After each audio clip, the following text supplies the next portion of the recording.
السلام علیکم ورحمۃ اللہ وبرکاتہ۔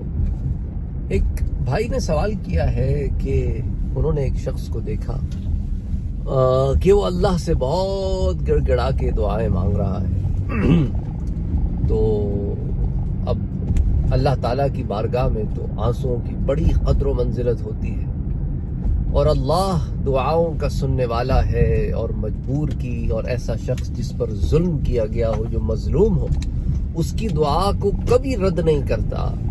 تو کیا وجہ ہے کہ اس شخص کو اتنی دعائیں بھی مانگ رہا ہے اور اس کے باوجود آنسوؤں سے دعائیں مانگ رہا ہے اور مظلوم بھی ہے؟ تو پھر یہ فریاد رسی کیوں نہیں ہو رہی؟ میں ایک دو باتیں آپ لوگوں سے شیئر کرتا ہوں۔ دیکھو میرا بھائی، اللہ عز و جل دعاؤں کا سننے والا ہے، اور وہی ہے جو دعاؤں کا سننے والا اور پوری کرنے والا ہے۔ اس کی ذات کے علاوہ یہ طاقت کسی کے پاس نہیں ہے۔ اور اللہ عز و جل کی جو ذات پاک ہے، اس کے دربار میں، اس کی بارگاہ میں آنسوؤں کی بڑی قدر و منزلت ہے، اس میں کوئی رائے نہیں ہے، کوئی دو رائے ہے نہیں۔ اور مظلوم کی آہ تو عرش تک جاتی ہے، اس میں بھی کوئی دو رائے نہیں ہے۔ کبھی کبھی یہ ہوتا ہے کہ دعا مانگنے کے بعد ہم جلد بازی کر دیتے ہیں، ہم چاہتے ہیں کہ بس ابھی مل جائے، ابھی ہو جائے جو ہونا ہے، بس رائٹ اوے۔ اچھا، کبھی کبھی رائٹ اوے چیزیں ہو جاتی ہیں، ضرورت کے تحت ہے، اللہ کی منشا کے تحت ہے، اور کبھی چیزیں رائٹ اوے نہیں ہوتی، اس میں بھی اللہ کی حکمت ہوتی ہے۔ کبھی ایسے ہوتا ہے کہ ایک شخص صبر کرتا ہے ظلم پر، اللہ سے دعا کرتا رہتا ہے، اور اس کے صبر کی وجہ سے اسے جنت مل جاتی ہے، اور اس کے صبر کی وجہ سے اس کے آنے والی نسل جو ہے وہ سرخرو ہو جاتی ہے، اللہ اسے گناہوں سے اور برائیوں سے بچا لیتا ہے۔ امتحان ہے نا یہ، امتحان میں جو پاس ہوگا، ضروری تو نہیں ہے نا کہ سب کو ایک ہی جیسی نوکری ملے۔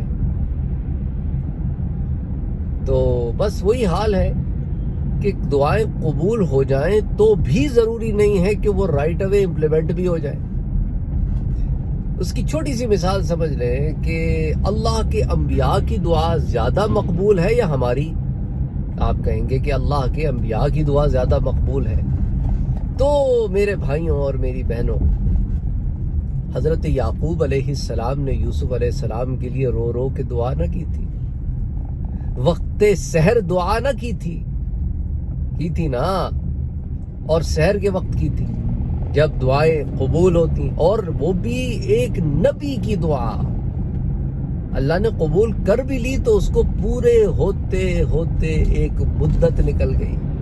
ادھر یوسف علیہ السلام بھی اللہ سے دعا کر رہے تھے، اللہ نے اس نبی کی بھی دعا کو قبول فرمایا، پر اسے پورا کرنے میں جو اللہ نے اس کے اندر مشیت رکھی تھی اس وقت وہ پوری ہوئی، ملن ہوا۔ لیکن اس وقت جب اللہ نے چاہا، اس دوران جو معاملات بیچ میں پیش آئے، وہ امت کے لیے یہ مشعل راہ ہے کہ زندگی کے یہ اتار چڑھاؤ جو آتے ہیں نا، اس میں تم لوگوں کے لیے بڑی نشانیاں ہیں کہ اس سے سبق سیکھو کہ انبیاء کی جو زندگیاں ہوتی ہیں، جو قصص ہوتے ہیں، ہم ان پہ سے بس پڑھ کے گزر جاتے ہیں۔ It's not like a story telling stuff. It is something to learn. It's a lifelong lesson. موسیٰ علیہ السلام نے اللہ سے دعا کی کہ اللہ ہمیں فرعون کے شر سے محفوظ رکھ۔ جبرائیل علیہ السلام آئے اور کہا کہ موسیٰ علیہ السلام، اللہ نے آپ کی دعا قبول کر لی ہے۔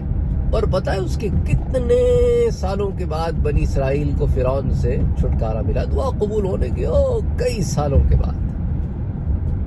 اس لیے یاد رکھو، دعا کرنا ہمارا کام ہے، اس دعا کو قبولیت بخشنا میرے رب کا، اس کے حکم اور منشا اور حکمت کے تحت وہ جب کام ہونا ہوگا ہو جائے گا۔ اچھا، دعا کبھی ضائع نہیں جاتی، یہ بھی یاد رکھو۔ دعا جو ہے یا تو رائٹ اوے قبول ہو جائے گی، یا آنے والے وقتوں میں قبول ہو جائے گی، یا دعا کی سے زیادہ بہتر چیز عطا ہو جائے گی، یا آخرت میں اس کے بدلے تمہیں اجر دے دیا جائے گا۔ اور یہ بھی ہے کہ بعض لوگوں کو جب اجر ملے گا نا تو وہ کہیں گے کہ باری تعالیٰ یہ کون سی نیک عمل کا اجر ہے؟ کہا یہ جو تم میرے حضور دعائیں رکھتے تھے نا، اپنی عرض رکھتے تھے، جسے حکمتاً میں نے تمہیں عطا نہیں کیا تھا، تو اس کے بدلے یہ اجر و ثواب ہے. اب جنت میں تمہارے مدارج بلند ہو گئے. تو اب وہ وش کریں گے کہ کاش ہماری دنیا میں کوئی دعا قبول ہی نہ ہوئی ہوتی کہ ہم اس کے بدلے جنت کے مدارج ہی پاتے رہتے. تو any way the bottom line is کہ اللہ تعالیٰ قرآن میں فرماتا ہے کہ دیکھو لا تقنطوا من رحمت اللہ. اللہ کی رحمت سے تم نے نا امید نہیں ہونا. اللہ ہی گناہوں کو بخشنے والا ہے.